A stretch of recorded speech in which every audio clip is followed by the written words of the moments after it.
Hello class, welcome. मैं आप सभी का स्टूडेंट्स। ये जो हमारा आज चैप्टर है ये रिलेटेड है हमारा जनरल इंग्लिश या ग्रामर से, क्योंकि वो इम्पॉर्टेंट टर्म होता है, टॉपिक होता है, हर एग्जाम में, एवरी कंपटीशन एग्जाम में आना ही होता है। मैं सीधी सी बात करूँगी, ये जो हमारे सारे क्वेश्चंस हैं इस चैप्टर में, अब जो सीरीज चलेगी ये सारे प्रीवियस ईयर से आए हुए हैं।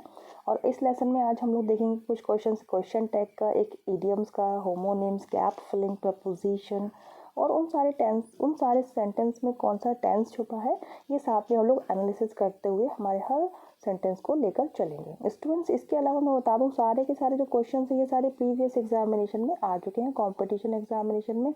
मैं बिल्कुल भी थ्योरी नहीं उठाने वाली हूँ यहाँ पर, ना ही वो जो बोरियत भरे एक टॉपिक के 100 क्वेश्चन लगाने वाली हूँ, नहीं। हम लोग मिक्स पढ़ेंगे, इससे आप लोगों को जो है ना एक बोरियत टाइप की फील नहीं होगी, और जो भी कंटेंट रहेगा वो इंटरेस्ट के साथ आप लोग उसको सीखते चलेंगे। तो इसी तरह मिक्स क्वेश्चन रहेंगे, प्रीवियस ईयर के सारे सेट उठा लिए मैंने, तो साथ में सॉल्व करते चलेंगे आप लोग भी। Choose the correct word to complete the simile. अब सिमिली क्या है? सिमिली एक फिगर ऑफ स्पीच है, हिंदी में अलंकार जिसको हम कहते हैं। तो सिमिली इस तरह का फिगर ऑफ स्पीच होता है जिसमें दो ऑब्जेक्ट्स को एक किसी चीज़ को दूसरे के जैसा बताया जाता है एज या लाइक का प्रयोग करके। इसका आंसर आपका स्लो हो जाएगा, as slow as a tortoise. किसी व्यक्ति को कंपेयर कर रहे हैं टॉर्टोइस से, और उसको टॉर्टोइस के जैसा स्लो बता रहे हैं, तो दैट पर्सन और यहाँ टॉर्टोइस दोनों का कंपैरिजन चल रहा है। अच्छा, जिन जिन दो चीज़ों का कंपैरिजन चलता है वो दोनों अनलाइक ऑब्जेक्ट होते हैं, एक से ऑब्जेक्ट नहीं होते हैं, ये ध्यान रखना। सिमिली क्या है? फिगर ऑफ स्पीच है, अलंकार है हिंदी में। वैसे नॉर्मल अगर बात है, इतनी कहानी नहीं समझनी है तो आप वैसे भी इसका आंसर लगा ही लोगे, ठीक है। चलिए, स्लो, टॉर्टोइस स्लो होता है ऐसे, है ना। Next question is choose a subject from the given option, complete the sentence. तो इसको कंप्लीट करना है हमको, ये एक ईडियम है। An apple a day keeps the doctor away. एक, ठीक है, ये एक कहावत है भाई, रोज एक सेब खाओ डॉक्टर को दूर रखो। तो यहाँ पर आपको इस पे ध्यान रखना है, कीप्स पे। कभी कभी ये सेंटेंस पूरा लिखा होता है दो तीन तरीके से, तो कीप लिखा होता है खाली, या कीप्स लिख देते हैं, कैप्ट लिख देते हैं, तो ये करेक्ट है कीप्स। ओके, ध्यान रखना है इसका। और ये जो कीप्स द डॉक्टर अवे, तो ये आपका एक ईडियम है। Choose the correct meaning of given word. अब ये जो वर्ड है इसका सिनोनिम पूछा गया है। Numerous means great in number. Numerous मतलब असंख्य, कई ज़्यादा, जिनकी संख्या बहुत ज़्यादा है, तो असंख्य। अब ये देखो सिनोनिम्स और ये जो आ रहे हैं स्पेलिंग्स वाले भी आएंगे हमारे सामने, तो आप इनको 360 वे में समझते चलें कि वर्ड है तो उसका मीनिंग क्या है, उसकी स्पेलिंग क्या है। इस तरह से सेंटेंस आ रहा है तो सेंटेंस में कितना ही कुछ है वो सब। नेक्स्ट क्वेश्चन देखिए। अब ये आपका जो क्वेश्चन ये है आपका क्वेश्चन टैग से है। क्वेश्चन टैग क्या होता है? जब इस तरह से लिखा होता है ना ये शॉर्ट वे में, इसको क्वेश्चन टैग कहते हैं, ठीक है, क्वेश्चन टैग। तो ये इससे क्वेश्चन बहुत बनते हैं और ये बहुत इजी होता है, एक बार में समझ जाओगे आप लोग। देखिए क्या पूछा है, Shweta rights poem in English. ये बात लिखी, ये एक बात हो गई कि भाई श्वेता इंग्लिश में पोएम लिखती है।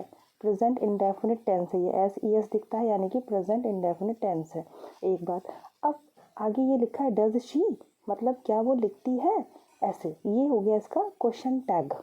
अब इन्होंने बोला है इसी क्वेश्चन टैग को नेगेटिव में कैसे लिखते, कि अगर ऐसे लिखना होता Shweta rights poem in English और डज शी, तो आपका इसका आंसर हो जाएगा डजंट शी, ठीक है। डजंट शी आपका हो जाएगा, डज शी को हम लोग डजंट शी कर देंगे। और जब ऐसे does she, doesn't she, isn't it, don't she, इस टाइप से जो लिखे होते हैं इनको क्वेश्चन टैग कहते हैं।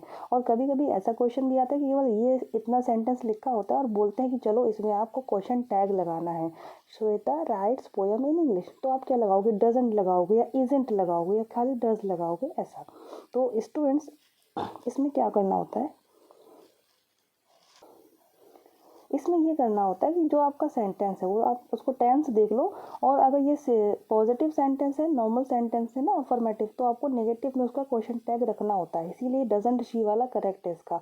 और टेंस जो है वही टेंस का आपको नेगेटिव बनाना होता है। प्रेजेंट इंडेफिनिट नेगेटिव में डू नॉट, डज नॉट आता है, तो शी के साथ डज आएगा तो डजंट शी इसका करेक्ट आंसर ऐसे भी हो जाएगा, ठीक है। क्वेश्चन टैग के और भी क्वेश्चन आएंगे तो भी समझेंगे हम लोग।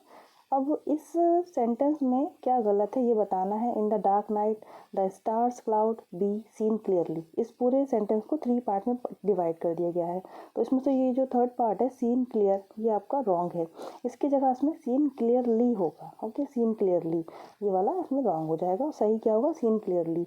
कुछ इस टाइप के होते हैं ना, इनको ऐसे समझना होता है कि इसके पीछे की थ्योरी क्या है समझनी है, सीधा सा ये समझना है कि इस तरह के पढ़ पढ़ के सॉल्व कर करके आपके ये माइंड में सरफेस पे चलते रहेंगे, फिर मिस्टेक्स नहीं होंगी आगे चल के। चलिए, select the most appropriate homonym to fill. अब ये सारे जो एक से दिखने वाले वर्ड होते हैं, होमोनिम का क्या मतलब होता है, सेम साउंड, बोलने में सेम है, स्पेलिंग डिफरेंट है और मीनिंग भी डिफरेंट है। तो डंग, डंक, डन, डॉन, ऐसे। तो इनमें से कौन सा, इसमें क्या भरेंगे हम लोग, तो the dash of a cow is used as manure. Manure मतलब खाद के रूप में यूज होता है काऊ का डंग, डंग गोबर, ठीक है। तो DUNG वाला करेक्ट हो जाएगा। और इस टाइप के वर्ड्स को हम लोग होमोनिम्स कहते हैं, ये भी ध्यान रखना। होमोनिम एंड होमोफोन भी होते हैं, उसमें वो भी इसी टाइप से आते हैं। नेक्स्ट क्वेश्चन है, आप देखिए, इनकरेक्ट स्पेलिंग वर्ड बताना है जिसमें से गलत है। तो गलत है ये डी आपका कंटेम्पोरेरी, तो PA के बाद ए नहीं आएगा, यहाँ पर PO आता है, ठीक है, कंटेम्पोरेरी होता है। तो इस तरह से बाकी भी सारी स्पेलिंग देख लीजिए, पैरा मिलिट्री में दोनों ए आ रहे हैं, फिर दोनों आई आ रहे हैं, ऐसे ई कहीं नहीं है इसमें, है ना, ऐसे ही समझना होता है। एक्सेसरीज, नेसेसरी में ए आता है, एक्सेसरी में वो आता है। ये बहुत जो है ना माइनर सी चीज़ें होती हैं, और देखो क्वेश्चन भी उन्होंने ऐसे ही जगह से बनाए हैं।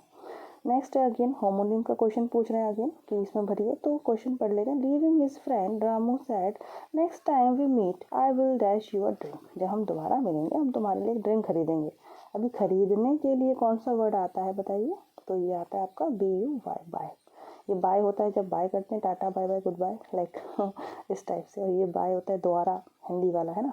तो यहाँ आपको रामू जी कह रहे हैं कि हम खरीदेंगे तुम्हारे लिए ड्रिंक, तो BUY बाय है, ये सारे होमोनिम्स हैं। Select the most appropriate meaning of the given idioms. अब ईडियम्स जो होते हैं, मुहावरे, मोस्ट इंपॉर्टेंट होते हैं, और ये स्पीकिंग के लिहाज से बहुत ही ज़्यादा इम्पॉर्टेंट इसलिए होता है कि अगर हम स्पीच में अपने यूज़ करते हैं ना, कन्वर्सेशन में, इंग्लिश स्पीकिंग में ईडियम्स को, तो ये काफ़ी इफेक्टिव बनाते हैं उसको, इसीलिए एग्जामिनेशन में ईडियम्स आते हैं। तो when it rains it pots, ये एक मुहावरा है कि बारिश होगी तो भीगेंगी। तो इसका हमको बताना है कि मीनिंग क्या होगा, इसका आंसर सही क्या होगा। So the answer is A, problem seem to happen together. इसका ही सारी प्रॉब्लम एक साथ आ गई, बारिश भी आ गई तो भीग गए, लाइक इस तरह से। तो problem seems to happen together, कई सारी प्रॉब्लम्स एक साथ ही घट रही हैं लाइफ में। नाउ इसमें हमको बताना है मोस्ट अप्रोप्रिएट ऑप्शन में क्या फिल करना है, सही फिलअप सही है आपका। फिलअप्स होते हैं ये, गैप फिलिंग भी जो वर्ड होता है वो भी यही होता है। तो देखिए, the dash mind seeks some mechanism of escape and the sense get dulled from repeated shocks. तो कौन से माइंड होते हैं ऐसे, पहले तो उसका आंसर बताएंगे, टॉर्चर्ड, ठीक है, टॉर्चर्ड माइंड। मैकेनिज्म मतलब होता है कोई सॉल्यूशन, कुछ सॉल्यूशन ढूंढ रहे हैं एस्केप करने का। जो टॉर्चर माइंड होते हैं तो ऑब्वियसली वो भागेंगे ना वहाँ से, प्रॉब्लम से, टॉर्चर्ड है तो। And the sense get dulled from repeated shocks, और उस चीज़ से वो एस्केप करते हैं कि उनको दोबारा से वो शॉक ना लगे जिस वजह से वो टॉर्चर्ड हो गए। तो अब ये हमको देखना है टॉर्चर्ड जो है ना, ये देखिए, तो इसमें इस तरह से ही है, क्योंकि वो जो माइंड है पास्ट में टॉर्चर हो चुका है ना, तो पास्ट टेंस के लिए ED लगता है, इस तरह से आप समझ लीजिए। नेक्स्ट इज फिलअप्स होना है। देखिए क्या है question, during the night the houses and trees along with the blanks of the river were dash in silvery moonlight. अभी देखिए कि रात में जो घर हैं और सारे ट्रीज हैं, ठीक है, और नदी का किनारा है, ये सब सिल्वरी मूनलाइट से नहा गए, चांद की रोशनी में नहा गए, ये चीज़ है। तो बात आएगा इसमें, ग्लोड नहीं आएगा, चमक रहे हैं या सीन नहीं, फील्ड नहीं, बात आएगा।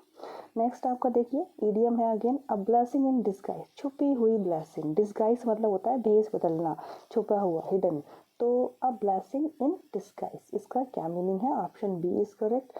अ good thing that seem bad at first, मतलब एक अच्छा, आपके साथ कुछ अच्छा हो रहा है लेकिन शुरू में तो लगता है गलत है, पर बाद में हमको पता चलता है कि नहीं ये अच्छा ही था, ऐसे।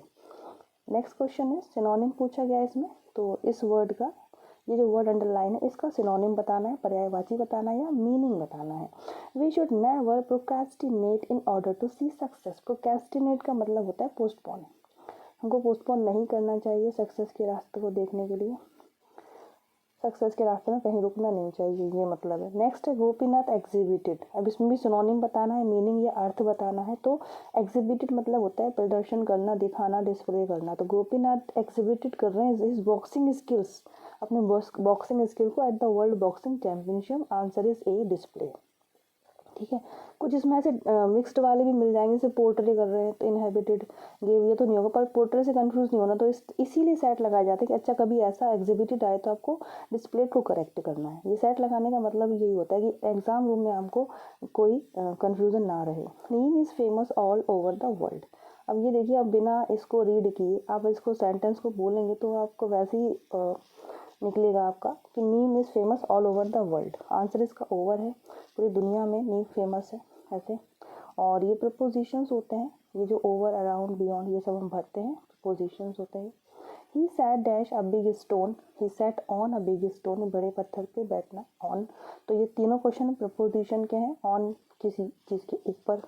अच्छा, ऑन होता है, एक अबव होता है, ओके। तो ऑन मतलब क्या है ना, वो जो कंटेंट है, जैसे एक प्लेट है उसमें कप रखा है तो कप प्लेट को टच कर रहा है तो ऑन वर्ड आता है।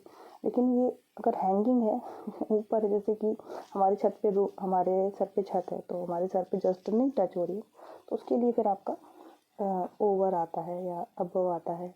कई सारे जो वर्ड होते हैं, तो ऑन कब आता है, जब सिचुएशन मतलब जो टच हो रहा है कंटेंट, ऐसे। Distribute these apples dash 5 children. अब कोई चीज़ डिस्ट्रीब्यूट करना है, अगर 2 लोगों के बीच बढ़ती है तो बिटवीन आता है, और ज़्यादा है 2 से, 5 चिल्ड्रन है तो एमंग आता है, और ये नहीं आते हैं, फॉर और इनका कोई मतलब नहीं है, ठीक है। अगर यहाँ लिखा होता है 2 चिल्ड्रन तो बिटवीन करेक्ट होता है, और 2 से ज़्यादा है, कितने भी हैं फिर वो, तो फिर आपका एमंग आएगा। Correct answer is among. Students, आज हमने इस लेसन में टोटल 17 क्वेश्चन सॉल्व कर लिए हैं एमसीक्यूज़ की। नेक्स्ट लेसन में अगेन इस सीरीज़ को कंटिन्यू करूँगी। आपको कैसा लग रहा है एक बार बता दीजिए, और आपको लग रहा है कि मैं मनोविज्ञान वगैरह जो मैंने प्रीवियस में इंग्लिश में सॉल्व कराए थे आरपीएससी के लिए कभी, और वैसा कुछ हिंदी में पढ़ना है तो टॉपिक या जो भी कंटेंट समझना है जीके का ऐसे, तो मैं उसके लिए भी आपको लेसन प्रोवाइड कराऊँगी अपने ही स्टाइल में हमेशा की तरह। तो बताइएगा आप लोग definitely. Thank you so much for watching this lesson. खुश रहिए, पॉजिटिव रहिए। जय हिंद।